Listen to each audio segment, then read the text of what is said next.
Buenas noches, mis hermanos y amigos. Es un gusto saludarlos. Yo soy el pastor Dixon Klinger. Le damos la bienvenida en esta noche a nuestro estudio bíblico de los miércoles. Ahora estamos estudiando el libro de Apocalipsis. Ahora no se asuste. Yo creo que este es un libro que algunos se asustan al escucharlo, pero es un libro que tiene mucha bendición. El enfoque de este libro es Cristo como Cordero, Cristo como victorioso. Así que durante todo nuestro estudio estaremos viendo cómo Cristo va a obtener la victoria y cómo esto va a tener fortaleza sobre nuestras vidas. Así que quiero animarle a que busques papel, lápiz, tu Biblia y que nos acompañe. Así que en unos segundos comenzaremos. Dios te bendiga.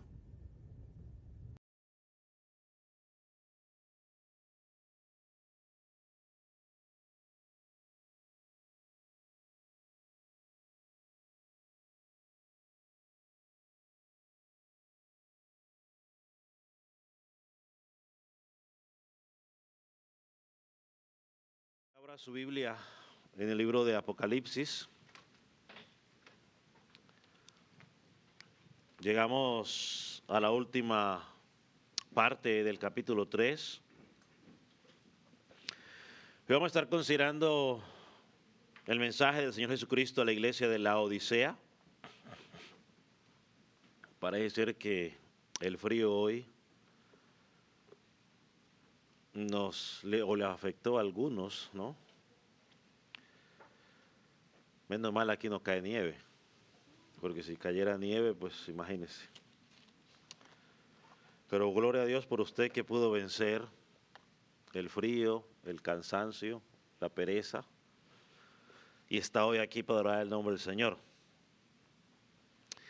Estas cartas, como lo hemos estudiado a lo largo de estas semanas que hemos estado hablando del libro de Apocalipsis, iban dirigidas a estas iglesias ubicadas en Asia Menor, pero estos mensajes trascienden en el tiempo, es decir, también son para la iglesia del Calvario el día de hoy, porque estas iglesias ilustran de manera clara todo lo que pasa en las iglesias de Cristo desde el Pentecostés hasta que Jesucristo venga por segunda vez. Así que mientras analizamos y estudiamos, yo espero de que usted y yo podamos analizar este pasaje a la luz de nuestra vida y que pues pueda producir algún efecto en nosotros, ¿no? A los que estamos presentes, los que estamos escuchando. Dice el versículo 14, y escribe al ángel de la iglesia en la Odisea: he aquí el amén, el testigo fiel y verdadero, el principio de la creación de Dios, dice esto: yo conozco tus obras, que ni eres frío ni caliente. Ojalá fueses frío o caliente. Pero por cuanto eres tibio y no frío ni caliente, te vomitaré de mi boca. Porque tú dices: yo soy rico y me he enriquecido y de ninguna cosa tengo necesidad. Y no sabes que tú eres un desventurado, miserable, pobre, ciego, desnudo.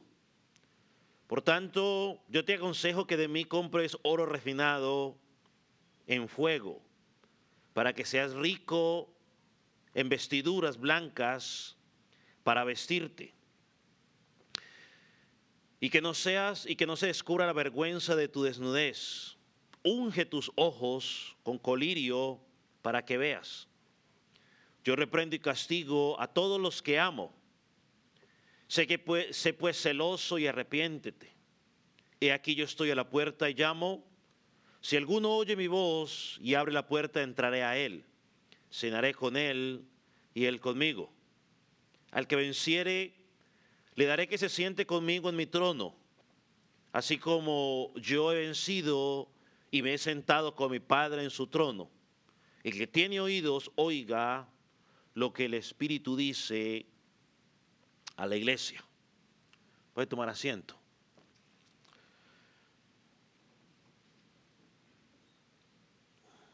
Nos encontramos ante el último y más severo de los mensajes dirigidos a estas 7 iglesias en Asia Menor. Este mensaje está destinado a la iglesia de Laodicea y presenta algunos desafíos a la hora de interpretar lo que el Señor Jesucristo quiso decir. Esperamos que el Espíritu Santo nos pueda dar la sabiduría necesaria para poder explicarlos de forma alineada a lo que enseña el resto de la Escritura y pueda ser de bendición para nosotros. Pero una de las cosas que sí podemos tener en cuenta para poder entender este pasaje es entender la situación social de la época donde estaba esta congregación o las particularidades que tenía esta congregación a la cual el apóstol Juan está escribiendo. Es interesante que de las 7 iglesias, las personas o los cristianos, nos es más fácil recordar de las 7 de ellas, 2. Es las que más fácil recordamos. Y la primera que más se recuerda es la que ya estudiamos, es la iglesia de Éfeso. Porque la gente siempre hace referencia a que la iglesia de Éfeso dejó ¿qué? Su primer amor. Y la segunda iglesia que más se recuerda es la iglesia de la Odisea, la que vamos a estudiar el día de hoy. Es la última mencionada en la lista aquí de Apocalipsis y es la última también en el casi medio círculo que encontramos en el mapa, que más adelante lo voy a poner. Y se recuerda porque Dios llama a esta iglesia o acusa a esta iglesia de ser una iglesia tibia. No es ni fría ni caliente, es fría. Es tibia, ¿no? Y a veces ha causado bastante controversia a la hora de tratar de entender ello. Así que es una de las palabras más duras que encontramos del Señor Jesucristo hacia una de estas iglesias. Como siempre, vamos a tratar de dividir el sermón en 1, 2, 3, 4, en 5 partes, como lo hicimos con los demás. Yo creo que hoy vamos a mirar 2 puntos y la próxima semana vamos a mirar los últimos 2 puntos. Hoy vamos a mirar 3. Pero lo primero vamos a hablar un poco sobre la ciudad, como lo hemos hecho de las otras, igual la ciudad. Vamos a hablar sobre el saludo que Dios da a la congregación. Miraremos la acusación, creo que esos 2 los vamos a ver el día de hoy. Y la próxima semana, si el Señor nos da vida, miraremos la exhortación que el Señor trae para la iglesia. Y vamos a ver también la solución que Dios presenta a la iglesia. Primero la solución y luego la exhortación. Así que comencemos con una pequeña reseña de la ciudad de Laodicea que nos ayudará a entender cómo el Señor se dirige a esta iglesia. Y es la ciudad, ¿no? La Odisea se encontraba más o menos a unos 15 kilómetros de Colosas, a unos 10 kilómetros de Hierápolis. Si usted quiere, por favor, me puede poner el mapa, que eran 2 de las ciudades más cercanas que son mencionadas en Colosenses. Yo espero que quizás usted pueda alcanzar a ver, porque no me fijé cómo iba a quedar usted el mapa. Pero si usted alcanza a mirar, usted encuentra la Odisea en el punto más grande en la parte de abajo, y hacia arriba usted encuentra Hierápolis, y hacia abajo el otro puntico que usted ve ahí abajo es la ciudad de Colosas. La relación que había entre estas 3 ciudades es estrecha y diría yo interesante, porque cuando el apóstol Pablo, por ejemplo, escribe a la iglesia de Colosas, les envía saludos a los hermanos de la Odisea, allá en Colosenses capítulo 4, versículo 15, para los que están tomando nota. Pero miren lo que dice, algo interesante, que es lo que dice en el versículo 16, allá en Colosenses capítulo 4, versículo 16, lo voy a poner para que usted mire. Miren lo que el apóstol Pablo le dice a los hermanos de Colosa. Dice: cuando esta carta haya sido leída entre vosotros, haced que también sea leída en la iglesia de los laodinenses, o sea, la iglesia de la Odisea, y que la de la Odisea la leáis también vosotros. ¿No? O sea que las cartas no eran específicamente para ellos, no. Tenía una aplicación y también la pasaban para que las otras iglesias pudieran leer. Esto puede indicar de que en cierta manera el apóstol Pablo escribió una carta a la Odisea, y aunque no está incluida dentro del canon del Nuevo Testamento, sabemos que quizás era una carta de exhortación, una carta de directrices específicas que Pablo había escribido a esa iglesia, que eran importantes, aunque Dios no estipuló que quedaran registradas para todos nosotros. Para ellos en su momento fue importante. O sea, estaban cerca esas congregaciones. Esta ciudad dicen que fue fundada en el 235 antes de Cristo por Antico II, y lo hizo en honor a su esposa, que se llamaba Laodicea. O sea, ya se llamaba Laodicea. Entonces él fundó esta ciudad y dijo, pues en honor a mi amada le voy a poner Laodicea. Lo interesante es que años después se divorció de su amada. Así que, pero bueno, eso ya un dato ahí que no nos va y no nos viene, pero bueno, no sé por qué lo dije. Pero bueno, esta ciudad a ver que tomo agua mejor para concentrarme otra vez.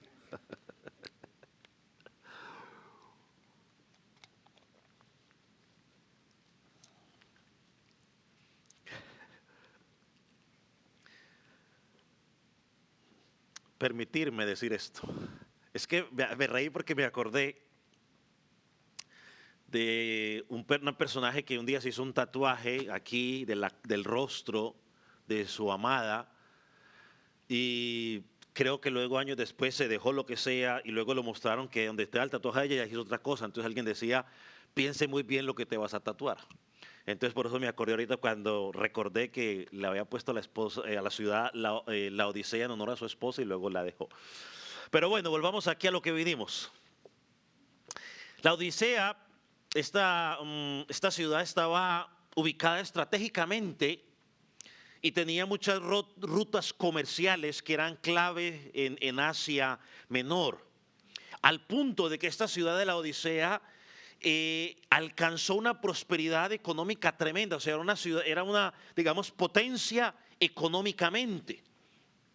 Ellos en el 60 después de Cristo, dice que sufrieron un terremoto terrible que lo destruyó, y Roma quiso darles dinero para que ellos pudieran reconstruirse, y era tanta la prosperidad económica que tenían que rechazaban el dinero y dijeron, no, nosotros tenemos nuestros suficientes recursos para reconstruir nuestra propia ciudad. Imagínense cómo era la prosperidad económica que tenían. Dice que las tres mayores productos que ellos exportaban, dice, pastor, ¿y por qué no va a hablar de eso? Porque son muy relevantes a la hora de lo que el Señor les va a decir a esta iglesia, por eso se los quiero decir. Dice que los tres productos que mayor exportaban era lana negra, que era de alta calidad, lana negra. Eran, en cuanto a la oftalmología, o decir, los que se encargan de los ojos, eran tremendos, tenían bastante oftalmólogos que eran prestigiosos. Y segundo, tenían la capacidad de producir colirio y cremas medicinales. Y usted va a entender eso más adelante en respecto cuando el Señor, por ejemplo, en el versículo 18 les aconseja qué es lo que tienen que hacer. Tenían bastante producción en lana, tenían una escuela de medicina muy avanzada en cuanto a los ojos, y tenían una capacidad para producir colirio y cremas medicinales. Pero a pesar de a pesar de su economía, esta ciudad tenía un gran problema. Tenían un gran problema. ¿Sabe cuál es el problema que tenían? Les faltaba el agua potable. Y para poder tener agua potable, ellos tenían que trasladarla desde un lugar a través de un acueducto que no tiene nada que ver con el que nosotros tenemos hoy, de aproximadamente 10 kilómetros, es decir, 6.2 millas. de distancia. Tenían que traer el agua 6.2 millas de distancia. Eso resultaba en un gran problema para ellos traer el agua desde allá. Porque cuando el agua llegaba a donde ellos, llegaba un agua tibia, llegaba un agua desagradable. Y esto es interesante porque así es que el Señor compara, usa esa metáfora para comparar la condición de algunas o de muchas personas dentro de esta congregación.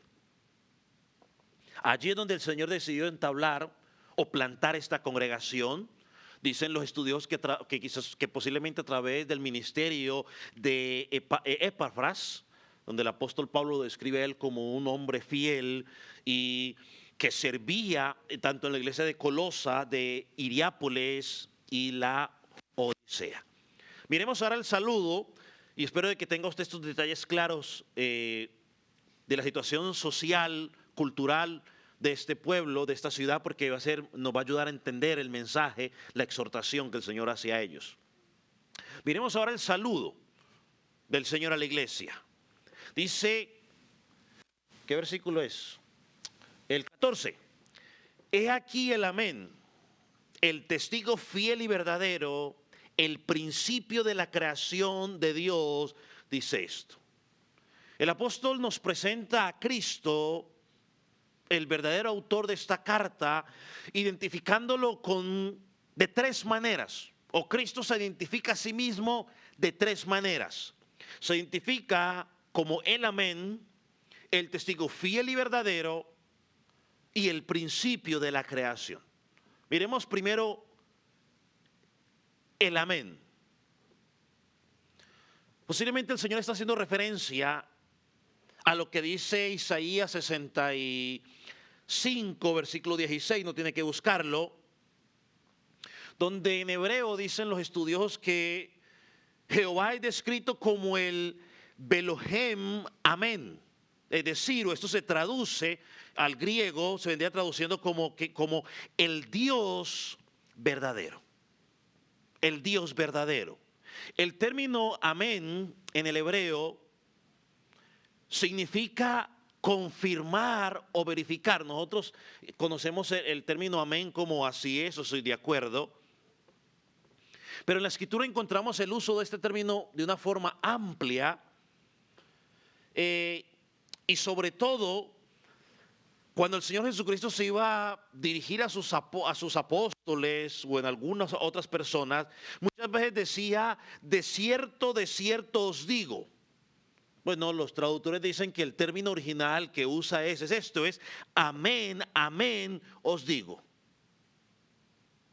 Así que el Señor al acercarse a esta iglesia, identificándose como el amén, le está diciendo que ellos tengan claro que el que se está dirigiendo hacia ellos es nada más y nada menos que el Dios de verdad. El Dios que nunca miente, el Dios que nunca cambia, enfatizando de que su mensaje o lo que están a punto de escuchar es verdadero. El mismo Señor Jesucristo en Juan 14:6, creo que es un pasaje también muy conocido por nosotros, se identifica allí mismo y él dice, yo soy, ¿qué? La verdad. Cristo es la representación de la verdad. Por lo tanto, Cristo es confiable. Él es la confirmación de que todo el mensaje que van a escuchar proviene del cielo. No hay nadie más confiable que Jesucristo. No, usted quizás no confía en su papá, no confía en su mamá, no confía en su esposo, no confía en su esposo, no confía en sus hijos, no confía en sus padres, no confía en el pastor, no confía en el liderazgo de la iglesia, no confía en el gobierno, en la policía, pero el único que es confiable y que merece toda la confianza y que merece se le crea lo que dice es a Jesucristo. Lo segundo que dice del mismo es que le recuerda a estos hermanos, él le dice, yo soy el testigo fiel y verdadero.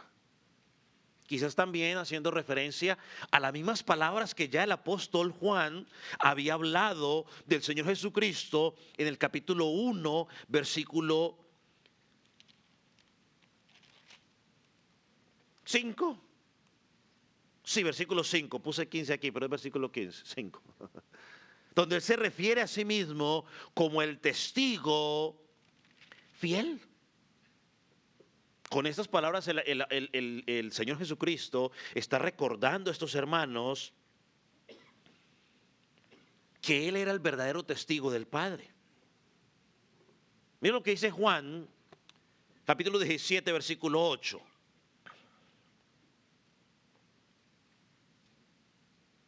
Esa es la oración sacerdotal. Y miren lo que Jesucristo dice allí. Porque las palabras que me diste, las he dado, y ellos las recibieron y han conocido verdaderamente que salí de ti y han creído porque tú me enviaste. ¿Por qué han creído? Bueno, porque las palabras, porque Él habló las palabras que el Padre le dio. Jesucristo no se inventó nada. Fue lo que el Padre le dio. Él sirvió como un testigo fiel de Dios. Y lo tercero que menciona de sí mismo, de su persona, es que se presenta como el principio de la creación. Ahora, él no está diciendo aquí, yo soy el primero en ser creado, como dicen los testigos de Jehová, que Cristo es una creación más. No, nosotros no creemos eso. El término principio se traduce en nuestra versión como la causa primera o la fuente o el originador de quien provienen todas las cosas. Eso es lo que el apóstol Pablo enseña en Colosenses 1. Vaya conmigo a Colosenses, por favor. Los testigos enseñan que Cristo es la creación de Dios, la primera creación, y enseñan todavía de que el Espíritu Santo es la fuerza activa de Dios. A esa gente usted no les puede abrir la puerta, ni se ponga a conversar con ellos, porque lo enredan. ¿Qué dije que vamos a leer? Colosenses. ¿Lo tiene? Colosenses 1, versículo 16. Miren lo que dice. Porque en Él, ese Él es Cristo, fueron creadas todas las cosas, las que hay en los cielos y las que hay en la tierra, visibles e invisibles, sean tronos, sean dominios, sean principados, sean potestados. Todo fue creado por medio de Él y para Él. Versículo 17. Él es antes de todas las cosas y todas las cosas en Él subsisten. Él es, y Él es la cabeza del cuerpo que es la iglesia. Él es el que es el principio, el primogénito de entre los muertos, para que en todo tenga la preeminencia. Él es el principio, Él es el originador. Y no solo eso, el texto nos dice que Él es el que sustenta. Hay un rol activo en el Hijo de Dios, en la creación. En otras palabras, el Hijo de Dios, Jesucristo, es creador. Y como Él es el creador, Él también es el proveedor y sustentador. Eso es lo que dice el versículo 17. En Él subsisten todas las cosas. Es decir, Él las sostiene. Todo está en sus manos. Si Cristo, mi estimado amigo y hermano, si Cristo quita su mano de la creación, todo desaparece. El universo se sostiene. ¿Cómo se sostiene? Evitando de que los planetas se pasen de una órbita y se pongan en la otra órbita. Se sostienen porque Cristo la sostiene. Aunque los ateos digan lo contrario. Si Cristo sale de la ecuación, todo desaparece. Él es el Dios de la verdad, Él es el testigo fiel, Él es el testigo verdadero, Él es la fuente y sustentador de todas las cosas que existen. Y esto es algo que esta iglesia debería tener presente. Una iglesia, como vamos a mirar, que tenía cosas de autosuficiencia. Ese es el Cristo que se dirigía a esa iglesia local y es el Cristo que se dirige también a la iglesia del Calvario el día de hoy. Él es el sustentador de todo. Ahora miremos la acusación del Señor, versículos 15 al 16. Estas son palabras duras para estos hermanos.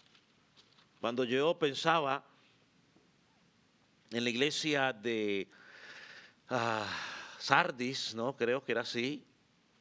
Cuando hablábamos de esa iglesia que creían que estaban muertos, pero que creían que estaban vivos, pero estaban muertos, que, no sé, movía un poco el piso a uno.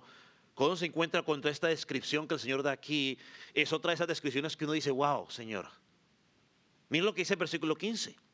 Yo conozco tus obras, que ni eres frío ni caliente. Ojalá fueses frío o caliente, pero por cuanto eres tibio y no frío ni caliente, te vomitaré de mi boca. Porque tú dices, yo soy rico y me he enriquecido, de ninguna cosa tengo necesidad, y no sabes que tú eres un desventurado, eres un miserable, eres un pobre y eres un desnudo. Un ciego y desnudo.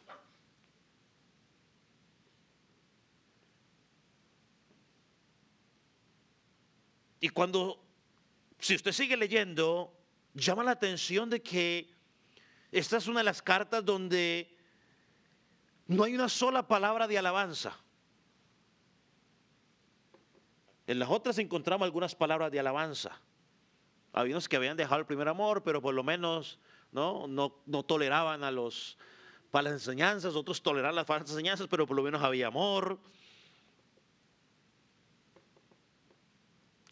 Aquí simplemente habla una reprensión terrible. En la Sardis, a pesar de que estaba complicada la cosa, dice que había un remanente de fieles. Pero aquí el estado espiritual de esta gente o de esta congregación era tal que producía en Señor repudio al punto de náuseas, de vomitarlos. Y mire cómo comienza, dice, yo conozco tus obras. Yo conozco tus obras, los conozco íntimamente. Y yo quiero que usted tenga algo bien claro, iglesia, el Calvario. Las obras siempre van a revelar lo que usted es. Yo debe haberles puestos en la pantalla mejor, para que lo tengan más claro, para que lo puedan escuchar y leer. Las obras siempre revelan lo que una persona es. La Escritura por eso dice, por sus frutos los conoceréis.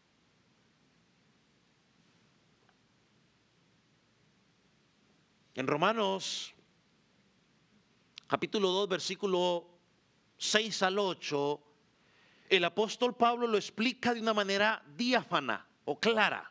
Mire lo que dice, el cual pagará a cada uno conforme a sus obras.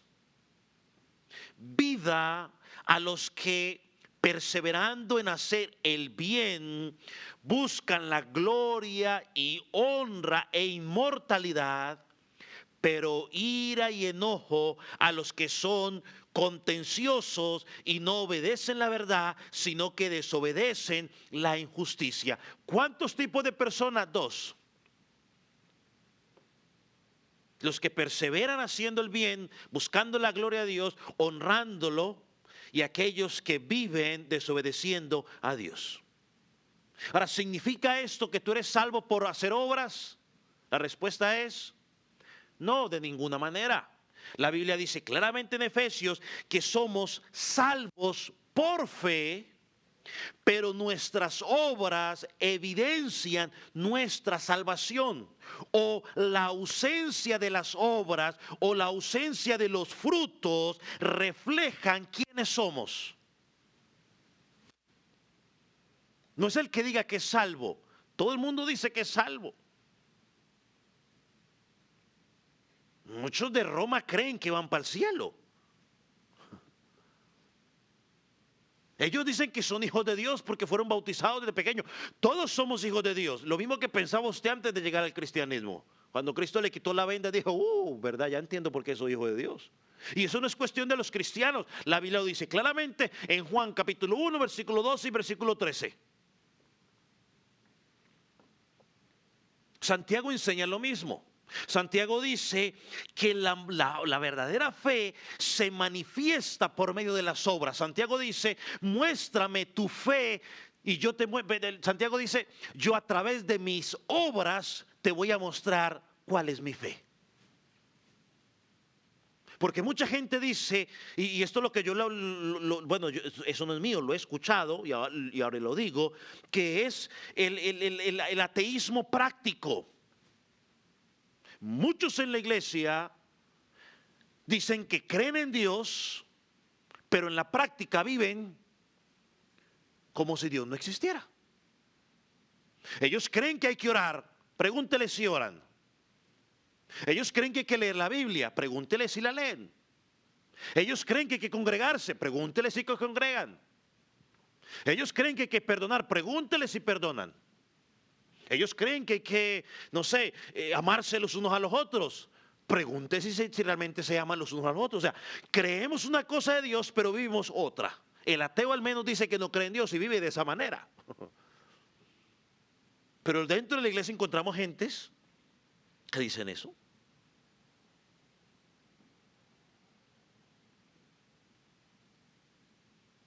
Entonces Jesús le dice, yo conozco sus obras, conozco su corazón. Es una verdad que se enseña, mis amados hermanos, en todo el Nuevo Testamento. Una persona que es cristiana lo demuestra con su vida, es decir, con sus acciones. Y una persona que no es cristiana también lo evidencia con su estilo de vida, con sus acciones. Así es simple.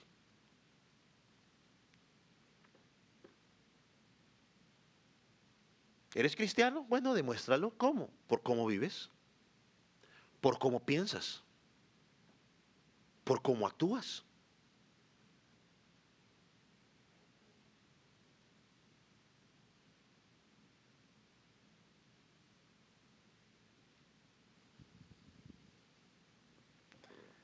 Miren lo que dice la acusación, versículo 15. Yo conozco tus obras, que ni eres frío ni caliente. Ojalá fueses frío o caliente, pero cuanto eres tibio y no eres frío y no frío ni caliente, te vomitaré de mi boca. Aquí nos preguntamos, ¿qué estaban haciendo sus hermanos que provocaron tal acusación de parte del Señor?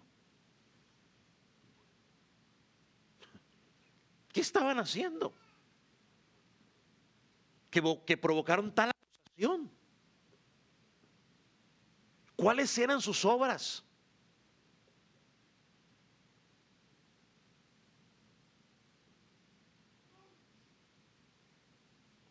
¿De qué acusaba el Señor Jesús a esta iglesia?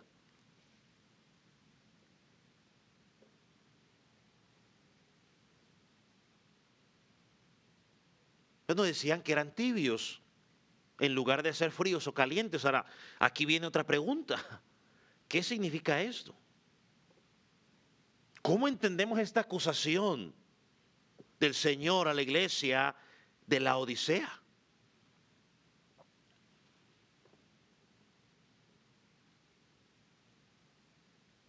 Ahora, quizás lo que yo voy a decir no va a sonar muy popular o no muy agradable, pero pues vamos a hacerlo. Frío, es claro que espiritualmente el Señor está hablando de una persona que abierta y directamente está en rebelión contra Jesucristo. alguien que rechaza el evangelio. Creo que podríamos pensar que es de lo que está hablando en ese contexto. Aunque cuando como lo mencionamos con la metáfora que él está usando, pues podríamos entender otra cosa, pero podríamos decir frío es eso, alguien que abiertamente está en rebelión contra Jesucristo, es decir, alguien que no ha creído, alguien que rechaza el evangelio.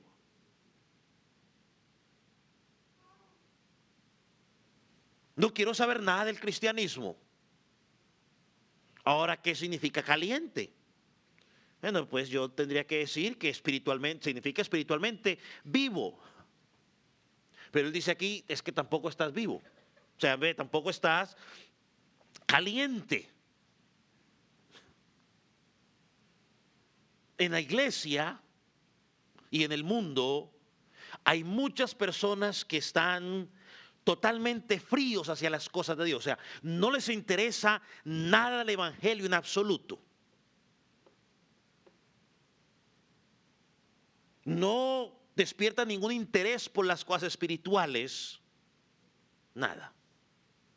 Ellos no son hipócritas porque ellos no quieren aceptar nada relacionado con Jesucristo. Están perdidos en sus delitos y pecados. Nada que tenga que ver con Dios les interesa. Quieren vivir su vida loca. Pero otro lado encontramos verdaderos creyentes en la iglesia y en el mundo. Digo mundo, ando del globo terráqueo, no en el mundo, en el mundial. Porque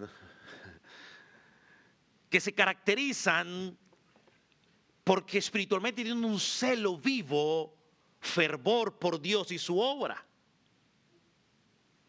Entonces, podríamos decir que la metáfora aquí es que Dios podría estarle diciendo, mire, vea, si fueras como Heriápolis, el agua que ellos producen, pues podría tolerarte, ¿no? Porque es calientica, es auténtica.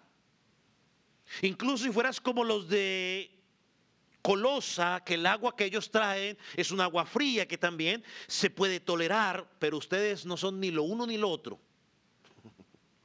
No son ni fríos ni son calientes. La pregunta es, ¿quiénes son estos? Y ahí es donde empiezan los conflictos a la hora de tratar de entender. Yo quería brincármelo y pasarme para otro lado y decir, bueno, no digamos nada, pero yo voy a decir lo que entiendo. ¿Quiénes son estos? Yo, Dixon Klinger, de la R, como me dicen de vez en cuando por ahí, creo que apunta, estos son los mismos perdidos, pero que en algún momento les hemos llamado profesantes o simpatizantes. O sea, personas que dicen ser cristianos, personas que asisten a la iglesia, personas que afirman conocer al Señor, pero que no son salvos, que están satisfechos con un poco de religión basada en su propia justicia, pero son unos hipócritas porque juegan con las cosas de Dios. Estas son las personas que quizás Mateo 7, que usted lo hemos escuchado mucho, Mateo 7 describe que muchos llegarán diciendo, dice que muchos llegarán diciendo, Señor, Señor, y que Dios le responderá, el Señor Jesús le responderá, apartados de mí, hacedores de maldad, nunca os conocí. Sí, pero es que nosotros profetizamos en tu nombre, nosotros cantamos, predicamos la palabra, echamos fuera demonios, hicimos esto y lo otro. Jesús le dije, sí, pero yo nunca los conocí. El apóstol Pablo también habló de ellos en 2 de Timoteo, capítulo 3, versículo 5, para los que están anotando, diciendo que estos tienen apariencia de piedad, pero niegan su eficacia por su estilo de vida. O sea, dicen, aparentemente parecen ser que son muy espirituales, pero niegan la eficacia de ello por la forma en que viven. Tito 1:16 nos dice algo parecido. Dice que profesan conocer a Dios, pero que con sus hechos lo niegan. Cuando usted lee Romanos 10, El apóstol también allí habla de esos judíos que parecían tener celo por Dios, pero no según el conocimiento verdadero. Los fariseos, los líderes religiosos, parecían tener un celo por Dios. Ellos no querían violar el día de reposo. Tenían que matar a Jesús lo más pronto posible, tenían que bajarlo de la cruz lo más pronto posible para no violar el día de reposo, pero no tuvieron ningún problema. ¿En qué? En mentir y en engañar para matar a Jesús.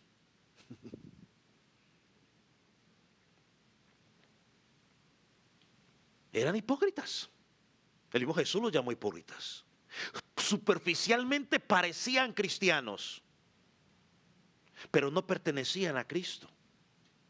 Hay algo desagradable en ellos y Jesucristo dice: me produce náuseas.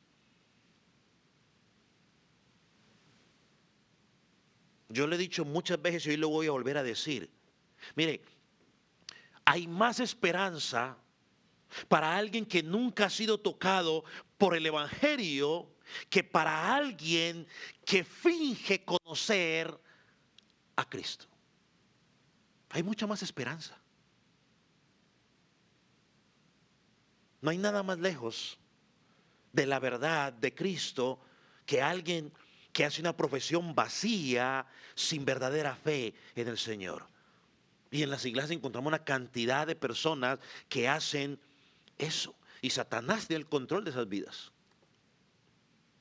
Mire, se ha demostrado a lo largo de la historia de la iglesia y en el tiempo que yo tengo de conocer a Jesucristo desde los 15 años y lo que tengo de 17 años, o sí, como 17 años de experiencia pastoral, trabajando con gentes, que no hay nada más difícil que predicar el evangelio a un falso cristiano. No hay nada más difícil. Alguien que está satisfecho según lo que él sabe que conoce de Dios, satisfecho con su actitud hacia Dios. De esos hay sentados en las congregaciones a tiempo completo. Es más fácil predicar el evangelio a un borracho, a un ateo, que usted acercarse a alguien que un día estuvo sentado en una iglesia por muchos años y querer usted hablarle del evangelio a esa persona. Eso es un problema. Jesucristo, ¿sabe qué dijo Jesucristo? Jesucristo dijo que era más fácil alcanzar a los publicanos y a las prostitutas que a los fariseos y saduceos. Y usted mira el ministerio de Jesús y se ve más fácil. Hay más esperanza para el borracho. Porque cuando usted está hablando con el borracho o cuando usted está hablando con, no sé, alguien de Roma, él le va a decir a usted: no, pero es que mi virgencita, que para acá, es que esto y lo otro, es que usted no cree en la virgencita y ella me hizo un milagro, y ellos le saca todo eso y usted con la escritura empieza a decir: no, pero es que la Biblia enseña esto. El ateo dice: pues que yo no creo que en Dios. Usted le puede mostrar con la escritura, pero cuando usted se sienta frente a uno de esos que estuvo sentado en una congregación escuchando y usted le quiere decir, él va a decir: sí yo sé, sí yo sé, sí yo sé. ¿Y por qué no hace nada?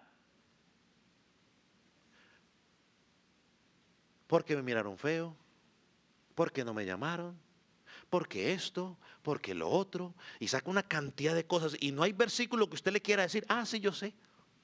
Muchas veces hasta más que usted sabe. Si el pastor se para a predicar o algún hermano se para a predicar y dice cualquier cosa que no sea antibíblica, la identifican así, pa. Pero cuando usted quiere ver su vida de servicios al Señor, parecen inertes.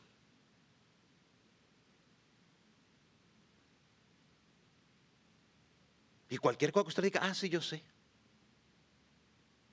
Y entonces, no, es más fácil. Porque el ateo por lo menos no es hipócrita.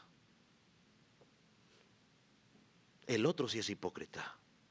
Satisfecho consigo mismo con lo poquito que dice creer. Entonces estos tibios, podríamos llamarlos algunos de ellos inconversos, que se creen creyentes como los fariseos, no sienten necesidad. Ellos están bien. ¿Usted ve algún fariseo algún día diciéndole a Jesús que realmente tenía necesidad? 2 o 3 que salieron por ahí, ¿no? Nicodemo pero realmente todos ellos se sentían que estaban bien. Y ese es el gran problema de las congregaciones. Hay mucha gente que cree que está Bien, el autoengaño, que hablaremos más adelante. No se perciben fríos porque ellos dicen, no, no, yo sé mucho.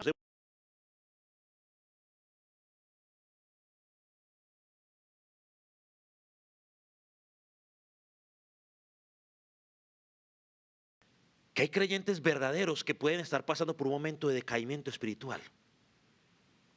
Yo creo que puede haber un creyente verdadero que llegue a un momento donde quizás por, no sé, se descuida un poco y comienza a moldearse a la cultura, termina de pronto en un decaimiento espiritual, pero es temporal, no es un estado permanente.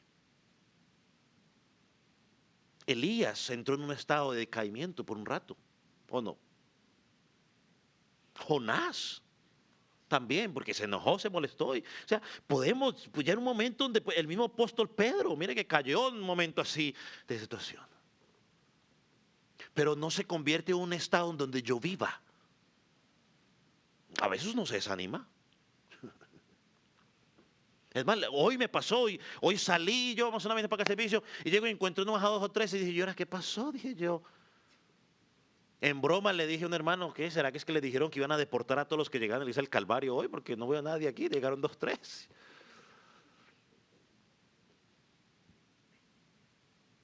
Y dije yo, se bajó la nota, sí. Pero luego el Señor dijo, Señor, pues así, con los dos que lleguen, vamos. Porque es para el Señor, esos dos van a ser bendecidos. O sea, a todos nos llega un momento de desánimo. El cristiano que diga que no, pues hombre, estará encerrado en una caja solo, no sé, pero todo lo pasamos. El problema es que no se convierte en un estilo de vida. A la pregunta que nos tenemos que hacer, porque aquí el versículo dice, ojalá fueses frío o caliente. La pregunta que tenemos que hacer ¿es posible que el Señor estuviera diciendo que prefiere que fueran fríos? O sea, inconversos. Es decir, incrédulos. Yo creo que no, que eso no era el punto, no era ese. Sería incoherente pensar que el Señor les está diciendo prefiero que fueran incrédulos antes de que sean tibios. Dios aborrece la incredulidad y el pecado que no va a ser perdonado pues es la incredulidad. Pero yo creo que la clave para entender esto, mis hermanos, está en el versículo 15 en el contexto geográfico de la ciudad de la Odisea. El Señor está usando un lenguaje que ellos entienden y es muy claro. La Odisea no tenía fuente de agua propia. Los colosenses tenían una fuente de agua que era fría, era refrescante. Todos hemos tomado esa agua fría, refrescante, qué rica. Los de Hierápolis, ellos eran conocidos por las aguas termales. Esas aguas termales eran medicinales, ¿no? Hoy todavía son medicinales. La gente va, no, pues va a meterse usted a la agüita termal ahí, a la agüita calientica y ya han tratado de hacer los famosos jacuzzi, ¿no? Creo, la agua calientica, como para tratar de ejemplificar eso. La Odisea dependía de un acueducto que tenía que transportar el agua. ¿Cuántas millas dije o cuántos kilómetros? 6.2 millas o 10 kilómetros de distancia. Hermano, cuando esa agua llegaba a esa ciudad, estaba tibia, el sudor era, el sabor era desagradable porque acumulaba muchos minerales dentro de la trayectoria. Entonces la gente lo que tenía que hacer era ponerla en unas recipientes de barro para que ese agua se enfriara y mejorara el sabor.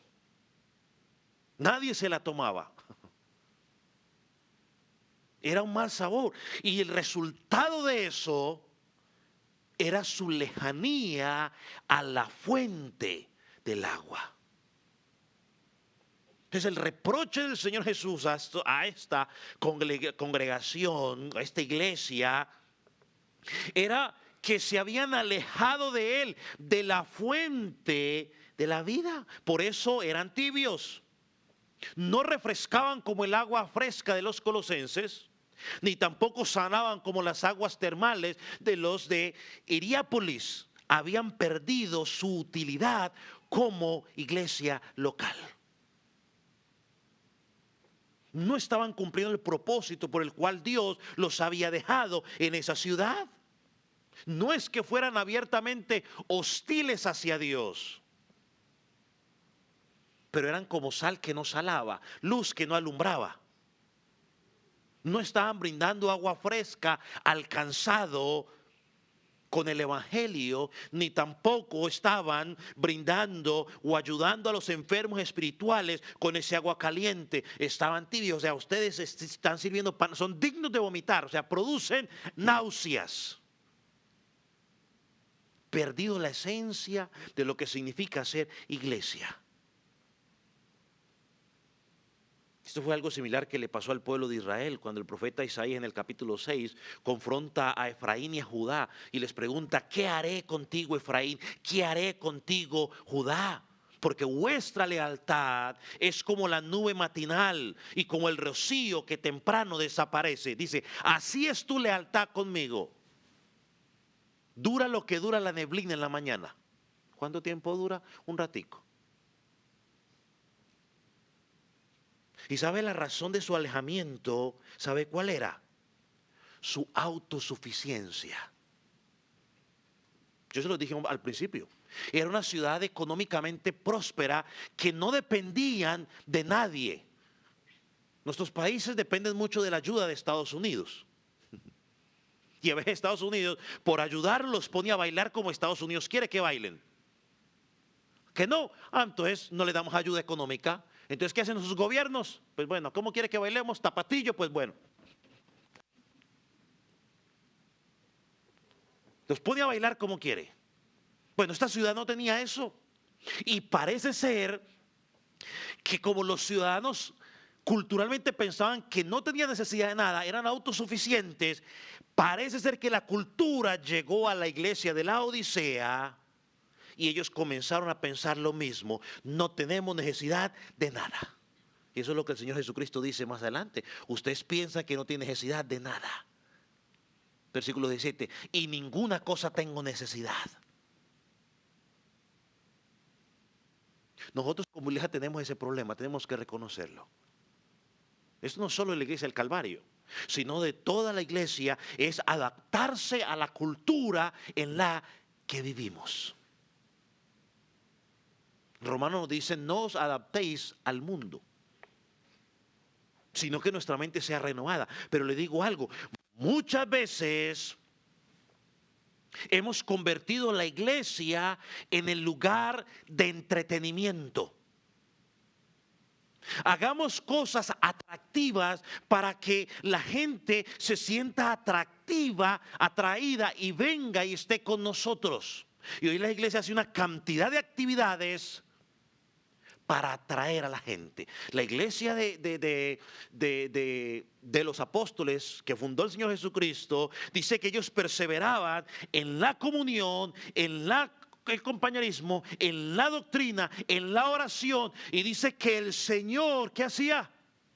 Añadía. Nosotros hoy tenemos que hacer conciertos, tenemos que hacer cultos de sanidad, tenemos que hacer no sé qué cosa, tenemos que hacer piñatas, tenemos que hacer intercambio de regalos, tenemos que hacer una cantidad de cosas para que la gente se sienta atraída, tenemos que hacer películas, tenemos que regalar comida, tenemos que pagar los biles a la gente, tenemos que hacer una cantidad de cosas para que la gente se sienta atraída. Porque si no hacemos todo eso, nos falta amor y la gente no se convierte. La última vez que yo leí mi Biblia dice que el que convence de pecado y de juicio y de justicia son los regalos que la iglesia le dio a la gente. ¿Qué es lo que dice la Biblia? Que el que convence de justicia, de pecado y de juicio es ¿quién? El Espíritu Santo, cuando la iglesia predica la palabra de Dios. Cuando tenemos que hacer una cantidad de comida para atraer a la gente, lo que estamos es criando gente mantenida y acomodada. El día que usted no le dé comida, se desaparecen. Y es que eso pasó con el Señor Jesús. Oh, maestro, ¿dónde estás? Te estamos buscando, estamos desesperados contigo. Y Jesús dijo: ¡uy, me hice famoso! Le dijo: mentirosos, hipócritas, ustedes me buscan porque ayer les di comida. Y la iglesia ha entrado hoy en ese juego. Hay que hacer todo eso. para que la gente llegue. Y me atrevo a decir algo más. Todas las festividades que el mundo celebra, y esto lo voy a decir con prudencia, pero todas las festividades que el mundo celebra, guess what, dirían en inglés, la iglesia también las celebra. Las acomodamos ahí a nosotros, pero también las celebramos. Y que nadie diga nada, porque entonces somos anticuados. Hemos pasado de moda. Y a lo largo de la historia, muchas de las fiestas paganas se han cristianizado gracias a Constantino y su desorden, que hubo un poco de respiro en la época de la Reforma, cuando se reformó la iglesia. Y decía un predicador que escuchaba en estos días, que hablaba, que escuché un corto de un sermón del que decía: creo que hoy en día todavía necesitamos seguir reformándonos. Sí, Señor. Todavía necesitamos seguir reformándonos. Nosotros no somos idólatras de santos. No idolatramos a la Virgen María, pero sí idolatramos a los predicadores famosos. Sí idolatramos a los predicadores famosos. Ahora, y voy a decir esto no porque esté ofendido, nada por el estilo, pero tengo que decirlo, porque eso no me pasa únicamente, eso le pasa a cualquiera. Si un pastor que nadie conoce, que solo lo conoce su mamá, dice es negro por esto y lo otro, el creyente lo pone en duda. Pero si un pastor famoso dice es negro y da la misma razón que dio ese pastor que nadie conoce, pero en otras palabras quizás un poco más sofisticadas, la gente dice amén, gloria a Dios, así es.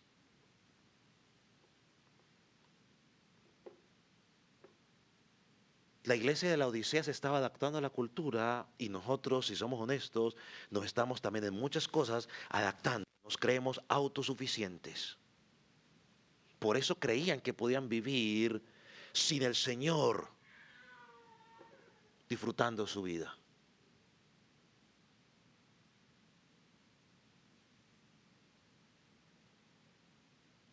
Y mira lo que el Señor les dice en el versículo 17. Porque tú dices, es la evaluación de ellos, porque tú dices, soy rico y me he enriquecido y de ninguna cosa tengo necesidad. Su grave error era la arrogancia de creer que no necesitaban a Dios. Pasa eso en la iglesia, amén. Cuando el creyente dice yo no tengo necesidad de orar, le está diciendo a Dios yo no te necesito. Cuando el creyente no quiere leer la escritura, le está diciendo a Dios, mire Dios, yo no te necesito. Cuando el creyente no se quiere congregar, le está diciendo a Dios, Dios, mira, yo no necesito tener comunión con los hermanos porque es suficiente mi relación contigo. Amén, hermano, yo no discuto eso. Cada quien tiene que tener una relación privada y personal con el Señor. La Escritura lo enseña, pero también la Escritura enseña que necesitamos una relación con nuestros hermanos en Cristo. Por amor, entiendan eso. Entiéndalo. Porque es que la Biblia dice que somos un cuerpo y que como cuerpo se nos dio a cada uno de nosotros dones. Y esos dones son ¿para qué? ¿Alguien sabe? Para la edificación del cuerpo. Porque yo pregunto, ¿cómo voy yo a edificar a la iglesia con el don que Dios me ha dado si me la paso en mi casa?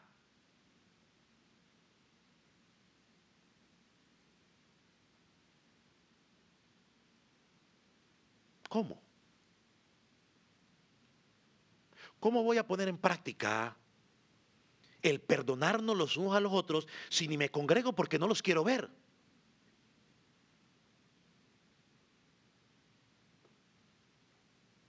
Me pregunto yo. Si es que es en nuestra comunidad donde ponemos en práctica todo eso que el Señor pide de nosotros. Yo no necesito de la iglesia, pero ¿cómo que no necesitamos de la iglesia? Necesitamos de nuestros hermanos en Cristo. Mi dedo gordo no me puede decir, yo no necesito el cuerpo y me voy solo. ¿Qué pasa si mi dedo gordo se baja y dice me voy solo? Pues yo no soy médico. Me gustan algunas cosas de la medicina, pero calculo que por lo menos a las 2 horas más o menos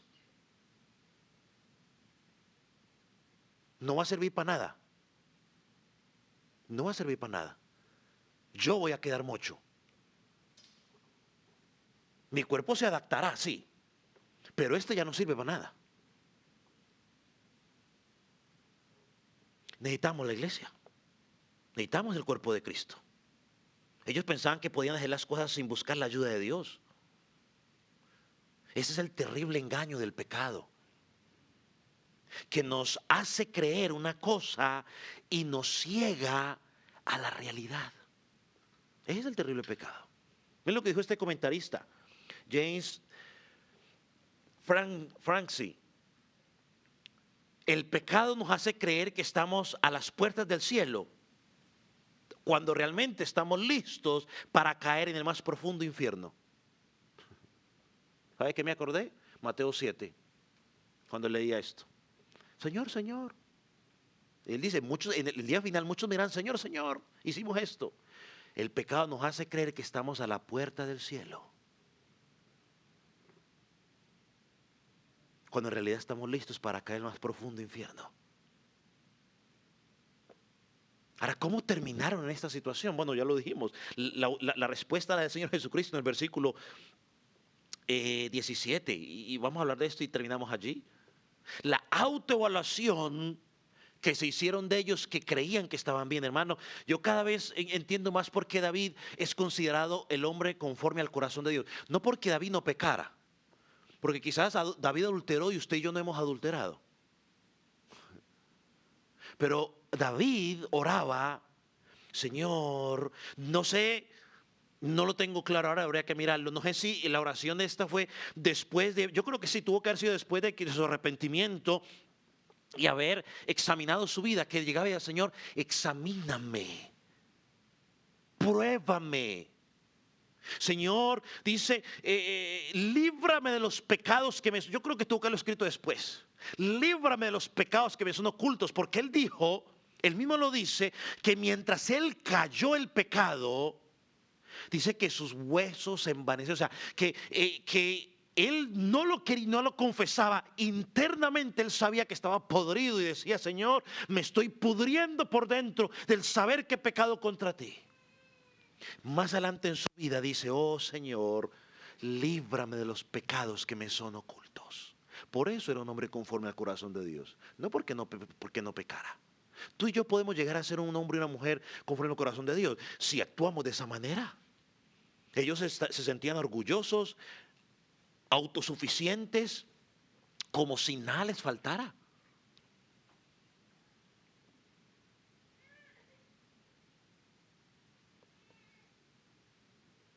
Yo por eso le digo, nadie puede decir, yo soy lo suficientemente maduro espiritual, no necesito más. Ya acabaste de entrar en el orgullo. Porque mientras estés vivo necesitas más y más de Él. Porque entre más conoces de Él, más descubres que necesitas conocer más, porque no conoces nada de Dios. Mire que Cristo describe la condición de estos, la vamos a mencionar rápidamente. No la vamos a estudiar en detalle, pero describe 5 características negativas de ellos. Cristo señala esa condición espiritual de ellos. Mire cómo los llama. Primero le dice que son unos desventurados. O sea, a pesar de que se creían que eran afortunados, eran desafortunados. Esta palabra que muchas veces la usan de forma vulgar, pero es la verdad. Bueno, no es que sea vulgar, sino que es bien usada. Hermanos, se creían, eran desventurados, es decir, eran unos desgraciados. Pastor, pero ¿por qué usa esa palabra? Hermano, eso no es una palabra vulgar. Desgraciado es simplemente alguien que está sin gracia. Son unos desgraciados, dice. Desventurados o desafortunados, pues, si no quiere escuchar la palabra desgraciado. Lo segundo que dice es que eran unos miserables. O sea, que en lugar de inspirar admiración, causaban era lástima. La situación en la que vivía era miseria total. Pero ellos pensaban que estaban bien. Tercero, son los pobres. Aunque materialmente estaban ricos, espiritualmente estaban en bancarrota espiritual. Eran ciegos, en cuarto lugar. A pesar, y yo lo mencioné al principio, es que encaja perfectamente. A pesar de que en la Odisea, hermano, la medicina de la oftalmología, o sea, los que tratan los ojos, era avanzada. Y ni siquiera la medicina avanzada que tenían, dice el Señor, ustedes están ciegos, no ven su verdadera condición espiritual. Hoy es una de las oraciones que yo le digo al Señor: Señor, déjame, Señor, cada día verdaderamente ver mi condición espiritual. Y esa es la oración que uno dice: Señor, que verdaderamente en la iglesia del Calvario cada persona pueda ver verdaderamente su condición espiritual. Hay gente que uno la ve que se cree que están tan bien que espiritualmente es un desastre. Pastor, usted lee la mente. No, yo no leo mentes ni leo corazones, pero con el solamente de ver los frutos, ¿qué cree usted que vamos a pensar? Los frutos dicen lo contrario. ¿Qué cree que se puede pensar de una persona que alguien está predicando la palabra y esa persona está, pues está conteste y conteste mensajes? O está juega y juega con el niño del ¿qué? Del brother, del hermano en Cristo, del brother.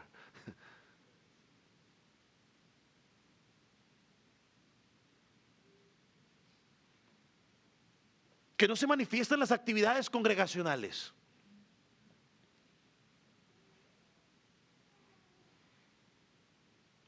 Te pregunta: ¿cómo está? Yo bien. No, que lo noto así. No, esas son impresiones suyas, yo estoy bien. Ciegos. Y por último les dice que estaban desnudos. ¿Usted cree que era que físicamente estaban desnudos? No. Aunque producían telas lujosas, lana negra, espiritualmente estaban en vergüenza delante de Dios. Jesús le está diciendo otras palabras: mire, ustedes no conocen su propia vida, ustedes no conocen su realidad delante de mí. El autoengaño es una de las realidades más trágicas en la vida cristiana. Creer que uno está bien cuando realmente usted está en quiebra, eso trae consecuencias devastadoras. Creer que uno ha sido llamado por Dios cuando muchas veces uno ni siquiera ha sido llamado por Dios. Estaba en esa condición por su autosuficiencia. Al igual que el agua tibia de la ciudad producía náuseas, ellos producían náuseas delante del Señor. Eran inútiles. Miren lo que dijo este pastor y comentarista Richard Phillips sobre esta gente. Dijo: los de la Odisea habían perdido su celo por Cristo. La gente se reunía para adorar, pero acudía como quienes hoy miran más frecuentemente su reloj que la Biblia. O sea, que están más preocupados por a qué hora se acaba el pastor de predicar. Probablemente creían en las cosas correctas, pero esas verdades no les afectaban profundamente. No, yo leía esto de los que acuden a los templos, pero están más preocupados de sus relojes que por lo que dice la Biblia. Recordé las palabras del pastor Juan Manuel Vázquez. Yo creo que muchos de ustedes han escuchado ese corto de él que dice por ahí, o la frase que dicen que él ha dicho. Que la gente dice que los pastores predican muy largo, pero no tiene ningún problema en sentarse a ver series o a ver partidos, sin ningún problema. Usted no lo ve levantarse al baño, porque el partido está, pero el pastor está predicando y salen 2 y 3 veces al baño, y que no diga nada. porque entonces no vuelvo.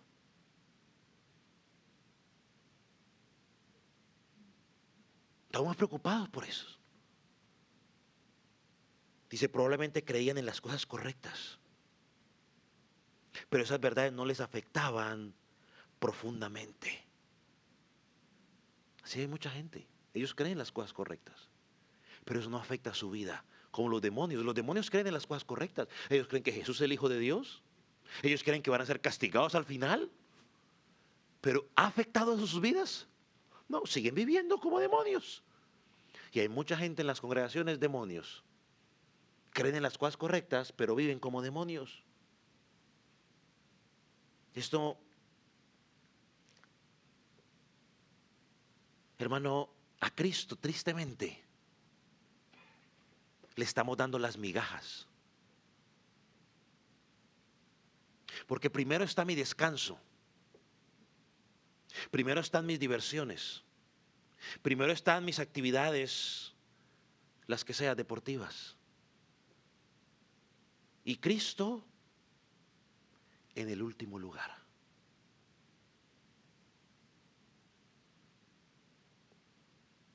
Cristo en el último lugar. Porque todo mis fuerzas, mis energías, se las tengo que dar a mis cosas. Cristo le hacemos las cosas de mala gana. Ahí se va. Esto me recuerda el pasaje, ¿se acuerda de la mujer que Jesús dijo que no había visto una grande fe cuando Jesús le dijo, mire Señor, dame de ese pan? Y dice, no, es que el pan es pero para los hijos. Y ella le dijo, mire Señor, pero es que aún de las migajas podemos comer. Lo triste es que hoy nosotros a Jesús le damos las migajas de nuestras fuerzas, de nuestras capacidades, de nuestros talentos. Para Él las migajas.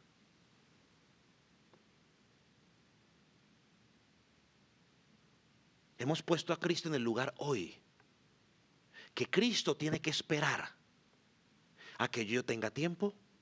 Cristo tiene que esperar a que yo descanse. Cristo tiene que esperar a que yo me sienta bien. Cristo tiene que esperar todo. Cristo tiene que esperar. Y lo peor es que pensamos que estamos bien. Cristo tiene que esperar que yo trabaje. O sea, es más, ni me quiero meter con el trabajo porque luego me echo algún enemigo. Su autosuficiencia los había llevado a alejarse de Dios. Que podían hacer todo por sí mismos y que Dios tenía que esperar. Me acuerdo de Ageo, cuando el pueblo le dijo a Dios, Dios, mira, es que todavía no hay tiempo. Y Dios le dije, sí, para mí no hay tiempo. Pero para tener una casa suya de la última tecnología del momento, sí tienes tiempo. Pero la casa mía está hecha un desastre. Eso es darle migajas. Como resultado, estaban a punto de enfrentar el juicio de Dios. Dijo Joel Bick, y con esto termino el día de hoy. La próxima semana hablaremos de la solución que Dios les presenta. Dice, tal arrogancia es un grave insulto al ser y al Salvador. Pues si somos ricos por nosotros mismos, entonces Cristo murió por nada. Nada deshonra más a Cristo en los ojos del mundo que una iglesia autosuficiente o autosatisfecha. Una iglesia autosatisfecha es una contradicción viviente del Evangelio de Cristo. No podemos vivir de esa manera, iglesia del Calvario. No podemos vivir de esa manera. Yo te pregunto para reflexionar en esta noche mientras oramos, ¿le estás dando las migajas al Señor? ¿O le estás dando lo mejor de sí?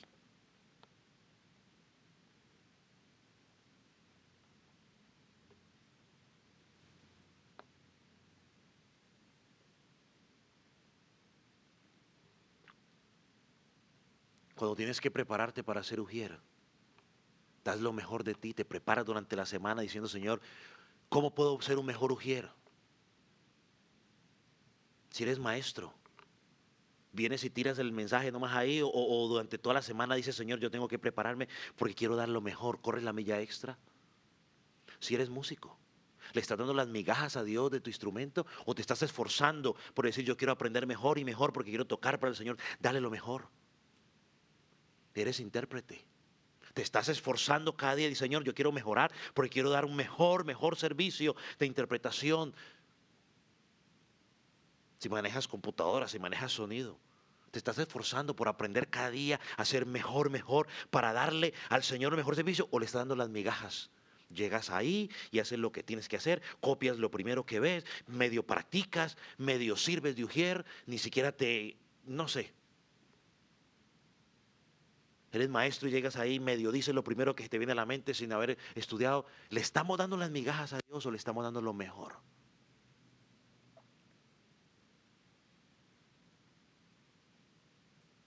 Y lo peor es que creemos que estamos bien. Eso es lo peor. ¿Por qué, pastor? Porque cuando yo sé que estoy mal, cuando yo no sé, a ver, cuando yo sé que toco saxofón y no lo estoy haciendo bien, entonces me esfuerzo y me esfuerzo y me esfuerzo hasta que lo hago bien. Pero cuando creo que estoy bien, entonces digo, como yo lo toco bien, no necesito esforzarme. Pero cuando toco, soy un desastre. Un ejemplo, el saxofón para después no diga que le estoy diciendo algo a alguien. Aquí no hay nadie que toque saxofón, así que estamos bien. ¿Qué le estamos dando al Señor? Y eso es aplicable a cualquier área donde usted sirva en la congregación, ya sea limpieza, ya sea de maestro, ya sea de ujier, ya sea en la música, ya sea en las cosas de audiovisuales, interpretación, en lo que usted haga. ¿Qué le estamos dando al Señor? Si hoy el Señor viniera y te pidiera cuentas de lo que estás haciendo, te puede decir, bien siervo fiel, o te va a decir, eres un desastre en lo que me estás dando. Vamos a orar. Ponga sobre sus pies. Uy, son las 8:10. Padre, gracias porque al sentarnos a meditar en tu palabra, nos encontramos que no somos muy diferentes a estos hermanos, a la situación que estaban experimentando. Señor, queremos examinarnos a nivel personal cada uno de nosotros. Señor, que no sea que la cultura nos esté afectando, que la estemos aplicando a nuestras vidas de iglesia. Señor, no sea que nos estemos creyendo autosuficientes, que porque lo que tenemos es suficiente y no te necesitamos, perdónanos. Porque sí necesitamos orar, necesitamos de tu palabra. Necesitamos, Señor, de los hermanos en Cristo, de congregarnos. Necesitamos servirte. Señor, llévanos a un examen sincero y profundo, a nivel personal y a nivel congregacional. Señor, porque queremos producir gozo en ti, que al mirar, Señor, quizás no seremos hombres y mujeres perfectos porque estamos en ese camino de ser perfeccionados por ti. Señor, pero que se pueda ver que somos una iglesia que camina cada día, Señor, para honrarte, vivir como a ti te agrada. Señor, en tus manos estamos. Queremos pedirte que tú sigas con nosotros como hasta ahora. En el nombre de Jesús. Amén.